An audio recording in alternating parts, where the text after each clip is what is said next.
This thing broke the internet this week. Every news channel has an opinion on whether or not this should exist. I'm not here for that. A few weeks ago, I covered the Trump signature bills, the ones already going on your $100 bills this summer. That video took off, and now there's a new chapter to that story, the $250 bill.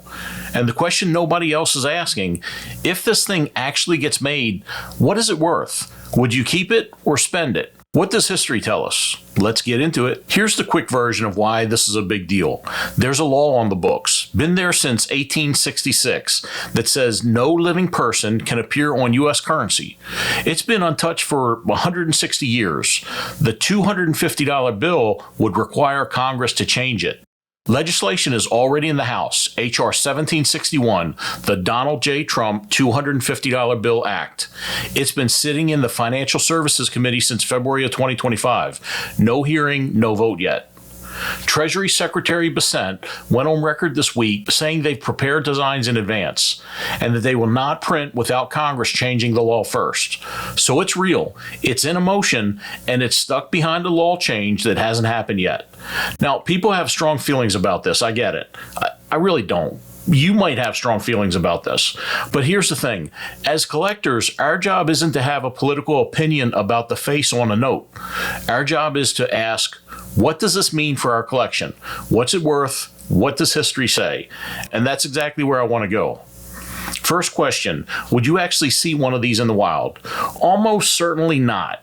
And that's not a political statement, that's just math. Plenty of businesses won't even touch $100 bills these days. A brand new $250 denomination, one nobody's ever seen, that ATMs aren't calibrated for, that registers can't make change for, it's not going to circulate, period. And we've seen this before. The $500 bill, the $1,000 bill, the $5,000 bill, and the $10,000 bills were all discontinued in 1969. Not because people didn't want them, because they weren't circulating. They sat in vaults. A $250 Trump bill follows the same path, straight from the press to the collector's hands. Most people who get one are keeping it, which brings us to the real question. What's it actually worth? Let me show you what happens to large denomination U.S. currency over time. The $500 bill, discontinued in 1969. Face value, $500. What's it worth today? Circulated examples bring $1,000 to $5,000. Rare uncirculated notes, six figures. The $1,000 bill, only about 165,000 are estimated to still exist. A worn example starts around $2,000. A pristine star note, well over $100,000. The $5,000 bill, a graded example sold at Heritage Auctions in 2023 for $300,000. Let that sink in. Here's what a $250 Trump bill has going for it none of those did. 1. It's a brand new denomination.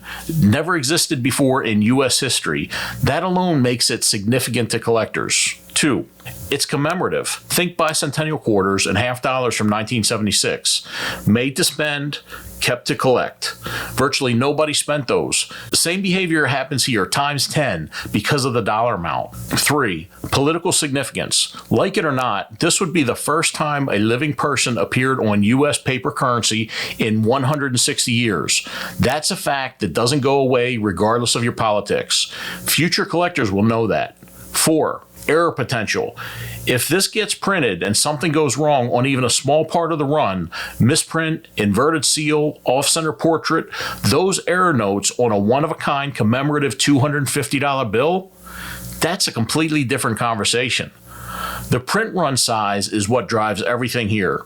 Short run equals built-in scarcity from day one. We don't know that number yet, but if this bill passes and gets made, that's the first thing I'm watching. One more thing worth mentioning, there's also a $1 Trump semi-quincentennial coin in motion, authorized under the Circulating Collection Coin Redesign Act of 2020 to mark the 250th anniversary. That one doesn't need the same law change the $250 bill does, because the Thayer Amendment amendment covers paper currency, not coins. So collectors will have two Trump currency items to think about: a circulating $1 coin and a potential $250 commemorative note. They're not the same thing. The coin will be widely available. The note, if it gets made, will almost certainly be limited. And limited always wins in the collector's market over time. If you're building a collection around this moment in U.S. currency history, having both is the play. But the note is the one with no ceiling. Here's where things stand now. The bill exists. The designs exist. Congress hasn't moved on it. A July 4th release is essentially off the table given the production timeline alone. But if this ever gets made, the first uncirculated examples off that press are going to be worth multiples of face value. That's not speculation. That's exactly what has happened with every commemorative currency this country has ever produced. Now, if you haven't seen my video on the Trump signature bills yet, that's the one to watch next. Those are already being printed. The $250 bill is still waiting on Congress. Both are part of the same story. And that video breaks down exactly which signature bills are worth holding on to and which ones aren't. Links right here. One question before you go. Set politics aside for a second. If you got your hands on a $250 Trump bill, would you keep it or spend it?